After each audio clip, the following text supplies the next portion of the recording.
Jimé Pene Ranson et les autres, Balobango qui fait rigola avec dernier fils à Wenge. Après événement, il y a un stade de martyr. Tu es comme on Ranson a confirmé le biso que désormais héritier Watanabe dernier fils à Wenge.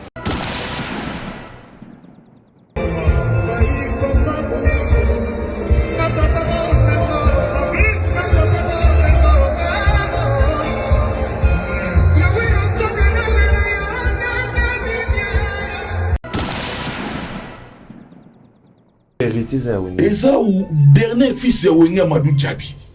Mouta Obo Yangwazate, Oyende Moutala, Imwana Souga. Et puis, il y a mon côté, Naba Sarah Solo. Et ça, Ranson ou Jibem Piana. Moi, on a bango face à l'émission à éclaircir Bisso très bien.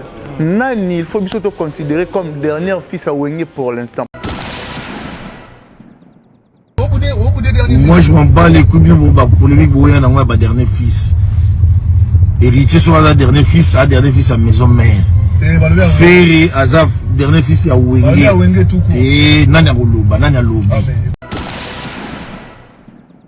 C'est le Zanini. Pour moi c'est le Zanini. C'est le Azaf dernier fils. C'est le Lelo. Quand on parle d'intimité, Moutou Aza proche passé pour l'instant, c'est Ferregola.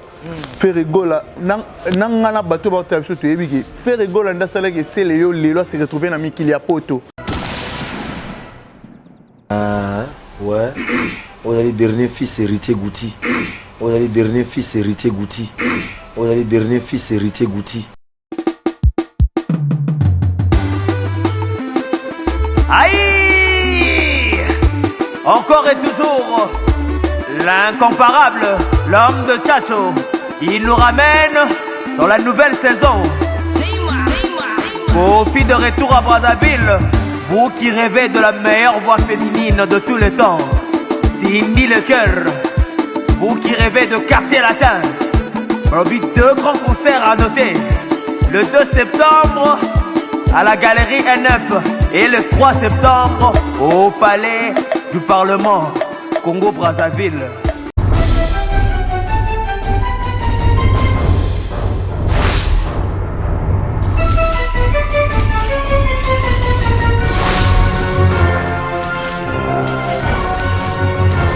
Bienvenue sur cléboa.com. Un grand merci à l'équipe technique qui m'accompagne. Merci la Steve Labé. Merci aussi à Pichou Mangaya Boss Lady. Babi cléboa.com. Donc à dimension sur dimension. Bakolo analyse Peggy Titan le parallèle. Un grand merci aussi à sponsor Nangaï.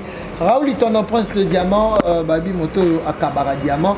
Moté Maya Karine Abiassa Kabaki c'est madame et pourquoi pas mon habilleur de luxe Charlie Boutique Charlie Le Boulot. Bandegonion sous un besoin ou là ta marque Nyonso. Benga Peggy Titan le parallèle. Babi destination. Attends c'est ça sera Moko. Na Istanbul on est pas Charlie Boutique. Un grand merci aussi na Kadé Tekasala.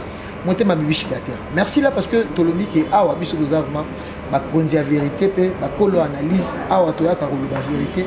En plus Bobi qui analyse plus dis avec Peggy Titan le parallèle ba qui c'est là monsieur Google on a fait ça merci mingi na bana monde entier vraiment bazali pour s'abonner encore massivement parce que Tolobi qui cette année 2022 opération 200 000 abonnés na Peboa content. Merci na Yemoko Hervé Tala la wazola na biso pourquoi pas na grand prêtre Dieu Lili Atal en chat dans le lot Mikito Kundola.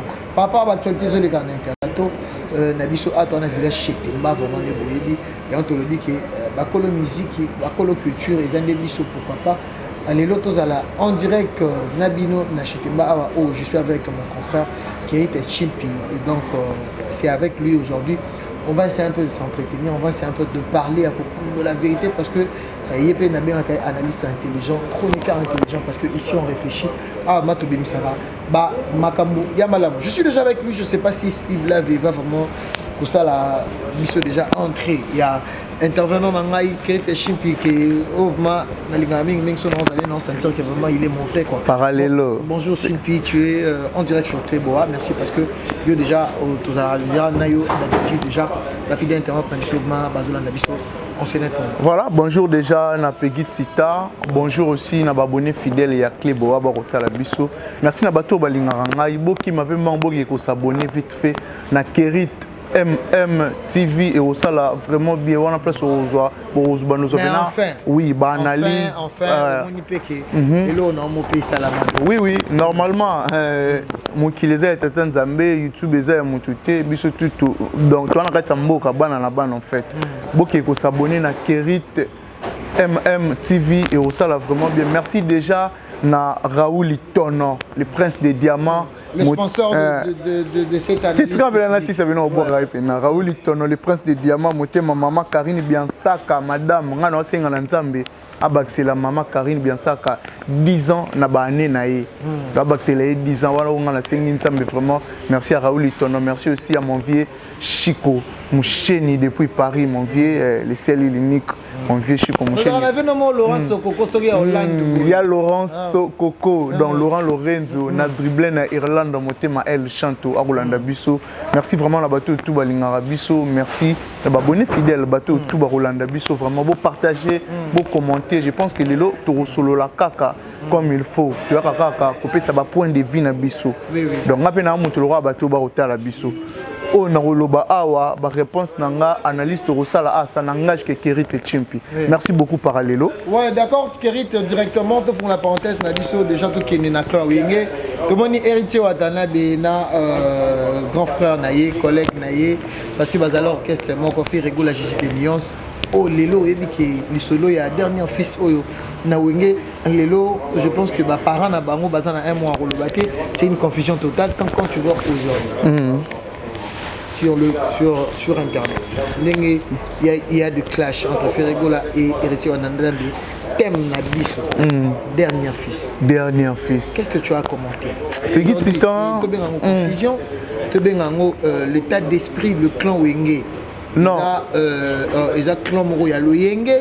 Ou bien, est-ce que les gens ont réfléchi par rapport à tout ça parce que bien sûr, clash est commis vraiment tout le bilan sujet, c'est plus important. Voilà, petit temps et là au moins on le bomoni mutu na mutu azana na manière à kumbela makamu. Nzamba sali biso batu. On appelle naza mutu, naza mobali yo poza mobali. Mais toza même bilongité. Toza mais bilongité ko kana nango. Oui, bien sûr que oui. Bilongé ko kana meto mungo mokote. Mungo ko kana meto za na raisonnement mon côté. Toza na comportement mon côté en fait. Moni affaire il y a dernier fils à Wenge, ngana osenga sikoyo na 20 années et JB Piana pour bangonde baza ba cerveau monter à Wenge pour l'instant s'il faut tout bien clair. Quand on parle de Wenge administrateur toi président. Administrateur ou pas. Aujourd'hui quand on parle de Wenge, on va directement Weranson et JB Piana. Alors Adolphe qui est aussi parmi les administrateurs Blaise Boula. Il ne faut pas faire la part de choses Petit Titan. Petit Titan. Il faut bien parler Petit Titan. Petit Titan. Na osenga nao bato ba Rolanda biso ba tenir nga vraiment regarder. Le lot peut-être que malembe. Tout chano qui dernier fils à Wenge, il solo tout sola à part. Est-ce que le lot Adolphe Dominguez a recoupé sa mot d'ordre na batu? Ou soit bon n'a que tout droit. Adolphe Dominguez et Blaise Boula. Bazana ba fanatique ndenge morote qui Weranson et JB Piana. Bien sûr que oui. Adolphe Dominguez est un grand chanteur en Morana Bisso, Blaise Boula également. Mais place où tu retiens JB Nawera Lelo, même bango mon place ba fandi na mitema. Ba ebi que JB Nawera place où basé za place où biso dozate. Na aura, na audimante, na kombo na makambo tout. Tout qui est pas tout zonge pas. Yo ebi sanga que ceux qui exemple JB Towera basalara makambo basalité à part clan Wenge. Aux assir fanatique oyo et qui na martyr wana. Bato pena ba rotala bango na stade wana. Baninga bazala ndenge oyo ezalaki te. Soki esalamaki bongo, c'est parce que JB Nawera donc basalaki chemin moko très bien. Ba marquaki ba époque na bango. Donc yongo bisanga ke Adolphe Dominguez na musique asali makambo Wera sali. On sait que Blaise Boula na musique asali makambo JB Piana sali. Bien sûr que oui bazara ensemble à l'époque. Tant que ça succès au clan Wenge Bimi ba marqué à époque. Mais na ba carrière en solo basali makamnenge moko te pegitita. Là sur le son, oui. Son soana ça peut se comprendre. Sikoyo na rosenga na ma dernière fils. Ma dernière fils. Jibem Piana et Ranson. Il faut pas ça. Qu'est-ce qu'il faut? Oui, il faut passer l'émission ensemble. Ba meka pour expliquer biso. Dernière fils. Pour lelo bangonde ba biso. À qui confusion? Oui. Confusion entre Wera et Jibem Piana par rapport à cette appellation dernière fils. Bangomi balen de ba biso na confusion auto na ngolelo. Pour Moutako se volé ba fasté. Qui a parlé héritier, qui a parlé ferré. Lelo héritier Watanabe azo sala pe makambo azo sala. Au moins qu'ils les ont mon. Faire rigoler également. Lelo s'il faut autant à 5 chanteurs au bar où ça a succès dans le Congo, je pense que faire rigoler aux a parmi. Ngana yo to yebi ke Jibem Piana et Ranson balobarango. Jibem Piana et Ranson et les autres balobarango qui fait rigoler avec dernier fils à Wenge. Après événement, il y a stade des martyrs. Tu es comme on a Ranson a confirmé le biso que désormais héritier Watanabe dernier fils à Wenge. Tout le monde est créé troublé. Donc côté Baloba dernier fils il y a Wenge et Amadou Djabé par rapport à la production. Côté il y a Watapé va confirmer que héritier Watanabe est dernier fils à Wenge. Parce que pour mes alignes, il faut bien éclaircir biso. C'est vrai. Tout le monde a monté na biso que Ferré Aza dernier fils à Wenge, tout a hérité Watanabe. Oh bah tu as confusion. Bah tu as fait répéter bah l'ingate bah tu hérité bah ya que bisonne dernier fils à Wenge. Oui, au moins un minute. Bah tu hérité na minute bah fier que hérité Aza dernier fils à Wenge. Mais bateau Marc Aous makambozo bimisa ba papa zolo ba ke. Kasi on le bité Marc Aous penda za boye a Rolinga. Marc Aous penda za boye Amadou Djabi. Marc Aous pe a Rolinga a défendre Ponae. Place où il y a Salaka. On comprend? Alors, tu as fait répéter dernier fils à Wenge. Mais il y a des personnes qui ont 4 hémorragies comme il faut. Il y a Ranson ou Jibem Piana. Moi, on a bango face à l'émission à éclaircir Bisso très bien. Nani, il faut Bisso te considérer comme dernier fils à Wenge pour l'instant. Pour la minute, les autres ont ambri. Côté bata wata baza pour ya bango. Bata faire épée, ba hôtel marana ke faire dernier fils à Wenge. Donc c'est Ranson ou bien Jibem Piana bateau ko ya ko 4 hémorragie très très très bien. Na petit chose comprendre nga. Donc basa l'émission baya ko 4 hémorragie pour na la ni franc na biso c'est le scram aussi. Qui a fait encore aggraver la situation. Situation comme grave pour na Cléo directement clashé directement sur héritier Watanabe, il y a qu'on confirmer que c'est fait rigoler. Parce que pour moi c'est le Zanine. Pour moi c'est le Zanine. C'est fait rigoler Jésus de c'est le hasard. Dernière fils. C'est le Lelo. Quand on parle d'intimité, mon toit proche passé le pour l'instant c'est fait rigoler. Fait rigoler. Nangana bateau bateau sur tu es fait rigoler dans ça là que c'est le Lelo se retrouver dans Mikili à Poto. C'est fait rigoler. Donc fait héritier t'es toi qui malembe non t'es toi qui malembe. Son frère bien sûr vraiment reconnaissant. Bien sûr que oui. Pour l'instant majorité c'est fait rigoler. C'est fait rigoler qui a fait que aujourd'hui que c'est le scram à se retrouver dans Mikili à Poto. Dédé faire rigoler on a kaka apesi c'est le scram chance ya recherche chanson na dynastie. Au CLEO Aemba Kala à ça succès Kala. Faire rigoler apesi les chances que muta foutu au caché pe bien. Yemba ngai. On comprend. Donc ce n'est que normal les loto tout le monde a CLEO scram azo à part il y a faire rigoler. Bande ko belé baza na kati dynastie wana oyo fait rigoler bimisi propre mbongo na ya ko pesa bande ko na e. Siko oui. C'est quoi qui fait rigoler gagner beaucoup na musique. Mutaya trop na médias zanan entre la JDT les autres nana trop na médias. C'est le scrum. C'est le scrum. Donc ce n'est que normal tout le monde a CLEO ça mais là on a aussi un moment qui na CLEO scrum a rectifier moi maloba vers Ranson et Jibem Piana. Oui, toboité ba vie baza batu mais ko bandoya prenant ko étaler ba on la télé que basali erreur il y a ko annoncer que héritier Watanabe baza dernier fils à Wenge plus on a pena c'est le faut à rebandela. On comprend c'est le scrap rebandela il y a aussi l'émission expliquer batu que soit senga ba vena yo bayande ko confirmer yo ko banate ko obliger bango que te Jibem Piana Ranson il faut faire rigoler non bango nde bakolo Wenge Jibem Piana, Weranson, Adolphe Mingedi, Blaise Boula, Alain Makaba et les autres. Bangonde bakolo wenge. Donc bazan a droit ya rotia mutu o bango balingi qu'il plaît qu'il neige. Donc attention babi lelo pegi tita to simso lisango yo lelo comme dernier fils à wenge. Bangonde bakolo loko. Bangonde bakolo structure. C'est le yo hotel mais bango tant que qui. Oui, c'est le yo aux amwana wenge mais bakolo wenge bazali. Tout parce que ça différence à makam. Oza mwana wenge mais bakolo wenge bazali. Et alors la mano ndo la tiongo boinga na obligé te lambo faut katango libo mabore comme bras cassé non eza yo ngana proposer yo so kati bras cassé o salo bien so qui on dimiango o saleli yango donc message nanga clé na faire dernier fils à wenge donc na osenga na Weranson et Jibem Piana ba réa na télévision ba faire comprendre batu on comprendre ba mettre fin siko na débat va confirmer entre Ferregola et Héritier Watanabe. Nani vrai dernier fils à Wenge. C'est ça. Nana c'est qui mouké parce que et là c'est qui singa na slogan oyo Wenge Amadou Djabi cité par Marc Aouz. Tu vois les jalousie, tu vois les jalousie. Et là voilà. Tu vois les jalousie. Et là on est c'est que ça va la été aussi par chez la biso c'est parti les slogans là. Lelo Amadou Djabi a tapé un peu touché parce que tout à Sangisa Wenge pour tout conclure.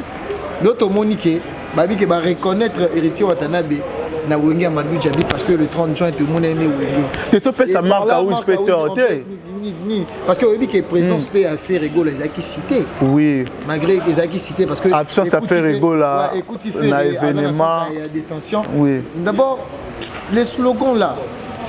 Ça crée aussi un peu de problème parce que Marc Aouz ana maloba mabe Tita za maloba mabe te siko maloba Tita eza maloba mabe te moni mutu obenaza mutu mutu a réfléchi saka à cela illusion na nini parce que événement wana nazaki producteur c'est Amadou Djabi oui peut-être à l'obé on a contexte wana mais ba parole ebimi na munoko c'est pas Amadou Djabi c'est Jibem Piana et Weranson au baza ba endroit ba kolo wenge et c'est normal frère Nabiso peut-être bon on a comprendre on dirait non eza jalousie eza jalousie eza jalousie mataka na podium le 30 juin parce que dernier fils comme dernier fils Bima eza rawana mais oui c'est Weranson na podium le roi de la forêt mais na podium bango tout bazalaki wana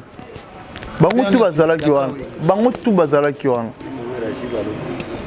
Weranson muta abandal il solo Jibem Piana confirmé tolana même na émission to mona comment Blaise Boula Blaise Boula bango balobaka bien babi ke ezala mabeto malamu ezala mabeto malamu malobe bimina munoko mona wenge ezala mabeto malamu mona wenge jamais oya contredire on a toujours pour vraiment na wenge jamais contredire on sera pour. Merci beaucoup, on conclut ça. Tokota affaire Fabregas répond et Fabregas c'est a clashé par rapport à un musicien congolais mais avec Fally Poupa c'était du genre qualification et le Pouta qualification que Fally à Kinarabi Tiawar à le côté tu as vu le même artiste Fabregas Maestro dernièrement ça fait 2, 3 ans, 4 ans passés pour essayer Fally et Poupa pardon il y a même des émissions où ils allaient et l'autre monde a le même Fabregas qui est venu ailleurs les choses que la moussa les sur le dossier par rapport il a fallu pour la qualification le va traiter Fabregas dans un poli Yuma je pense que tu as Magipé Nathan comment il avait dit que dans cette fois-ci pardon les activités est-ce que la musique hérite pour nakaka aux ala remarquable il faut oyaka plus au fond la baninga ou oyaka plus vraiment ils ala choquant vis-à-vis du public. Voilà, petit temps, je pense que l'euro toloba on peut trop. Au moni à l'époque tant Fabregas a sengi pardon et pas Fally Poupa. Il y a des gens même lelo la musique à Fabregas baloba ke ceux qui Fabregas a commis place à ça et ça pas senga qui pardon. Ceux qui senga pardon peut-être on toujours au top. Et le Bamarabo. Et le Bamarabo. Parce que Fabregas a aux États-Unis, toyebi malgré que Villanova lelo bakenda poto ba mission so batikalaki mais Fabregas toyoka mali solo toyoka parce que par rapport ninga senga fali pardon yango te rabessa là ce sont de babé ngango de Rimara tant Fabregas alati combo ya Moupe à l'époque abate belé banda oloba pardon papa et l'obama partout à Moupe na musique azala raté mon musique est moi senga raboye mais ce que les mal les a pour Fabregas et les biso de chez Longi Mususu lelo abimisi elongi mususu problème yango donc elongi mususu et elle roi neti obike na bongoni na tiki mabe après lobi nango ba yo na tumuno na bar tumuno na makama mabe o yo lobaki otiki moni mabe e bandara siko wana vous comprenez donc lelo na osenga na Fabregas c'est azana trop jeune azana musique na makila am motivé ka art na e te mututu mona ta yo soko comme le niveau mo boito wana sente pegiti ta apparemment comme moi m'appelle l'école et c'est normal succès comme ça mutubo mais il y a des gens il a raison par rapport à ses propos il a qualifié Fali d'un menteur il a qualifié Fali il parle il s'appelle danger Ami Bengara danger peut-être ba remarque on est que peut plus juste à Fali pegiti temps omoni le photo componer lo moko place Fali aza lelo bato babengaka Fali aza orgueilleux so batiaki bango wana tolinga tout le monde bango peka orgueilleux déjà na kolinga na contredit Fabregas mo mukie par rapport à badire na ye omoni lelo soki mutu exemple Congo aza nominé aza qualifié na coupe du monde exemple Congo aza qualifié na coupe du monde nako sabino te ata tokendeki tozwi te eza honneur pe fier. Combien d'artistes africains au bazalaki na BT Award? Faut avoir fier na Fali lelo na Congo. On a peine le on a oyebisao. Faut avoir fier na Fali, faut fortifier Fali, faut encourager Fali. Pour au sala makambezo mo na mission ba. Yebisa ngai à part ba vie tout le monde ba vie. Pour ba vie comme tant souvent manquement respect et tout. Tout on ba vie. Bana la génération ba Fali tikita. Nani o déjà azala nominé na BT Award. Non, il y a ma tapis rouge. C'est comme ça. Oui, il y a que Fali pour pas être innocent Baloumé. Il faut toi fier na bango. Il faut toi encourager à bango, vous comprenez? Il faut toi encourager à bango.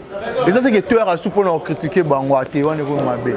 D'accord, Kérit, pour clôturer, à propos de clash à Fabregas envers Fali, qu'est-ce que tu peux dire pour nous et comment Fabregas doit réagir? Déjà, on a aussi un Fabregas. Tout le monde a vraiment un comportement, on a lésé trop, surtout par rapport à la communauté congolaise. On va représenter un peu entre est-ce que c'est valable dans la polémique, insulte, crash, tandis que les featuring va faire avancer la musique à Moga. Ngelo na le bezara moko. Fabregas yemo aloba slogan moko la paix plus puissante que la guerre. Cyril Mezabongo Tchapé de deux et là on a aussi un Fabregas faut la place moi qu'en fait vous comprenez tant on lobby out na a tilibela vous comprenez bah tu belé mususu tant sur ba traiter Fabregas des pots loba qui a les loisongi na B vous comprenez. Puis chose grave ça, moto biso tout yebi mo senga pardon. Na télé archive ezali. Après les lots clash les sous sérieux donc. Ngana senga na Fabregas afanda se concentrer aye parce que nini il faut à ça là. C'est ça. Merci pour clôturer Axe Binafila Salé. Parce que nous sommes là seulement sur internet. Binafila a révoqué musicien a révoqué mais a bengani bango. Alongo li bango en pleine scène comme ça, il y a des répétitions mais propos à fabriquer là et ça qui vraiment un peu sauvage.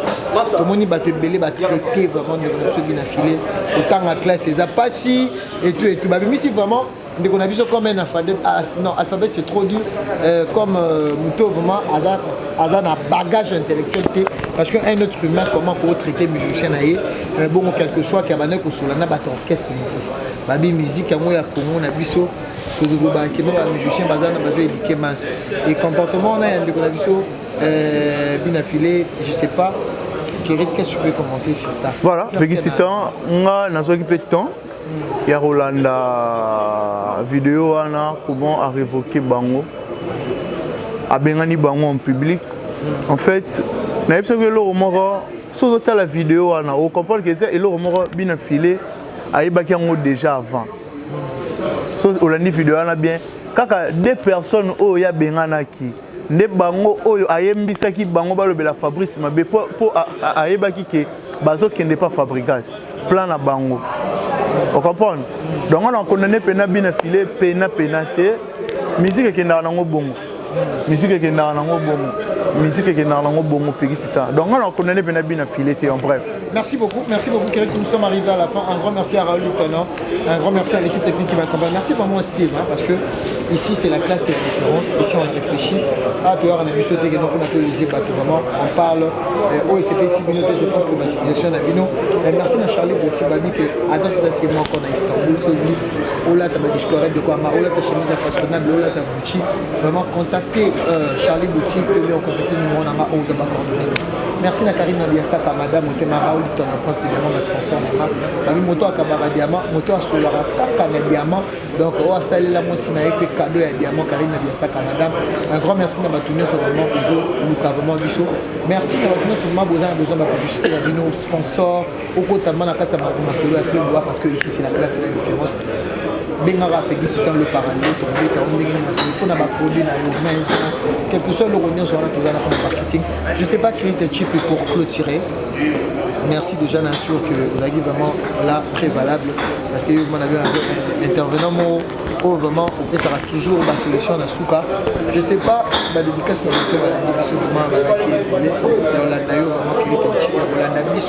en direct voilà, merci déjà. Na bateau vraiment temps pour la Hollande biso et puis bateau va commenter et puis bateau va partager et ça les biso énormément bien. Je pense que aux Andagounanga tout le temps, ce qui est le sujet Zali Torozalana pour nous débattre. Merci à Raoul Tonon, le prince des diamants, ma maman Karine Biansaka. Na aussi na nzamba batsela 10 ans na baane na maman Karine Biansaka. Merci na yo vraiment merci à mon vieux Chico, mon chaîne depuis Paris puis aussi à l'international Rachidi Assoumani Monstre. Merci aussi à Hervé Gogan Mboko Molatisi, merci. Vraiment na bateau tout balinga biso mon ami Meka Mango na les banquiers. Merci na bateau tout balinga biso. Vraiment merci na yo Pepe Gititan. Merci, on se retrouve à la prochaine Restez branchés. Merci à Kadet Tekasala Matena Michel Gatera. Merci Nadi de la Bochina. Et Nakati ya Dallas. Merci na Mustafa Obange. Balobi moto ala tara Yoji quoi. Na Californie. Merci na madame Pichou Mangaya. Merci na Steve, merci na Matino Soumarola. Merci na Patou Kapanga la moté ma Suzy Petit. Ba valeur mauvais Patou Kapanga la ch'ti. Merci à Batou Boulandegi Pegitita Awa on revient à Bissau mais à chaque jour parce que le meilleur. On se retrouve à la prochaine. Bye.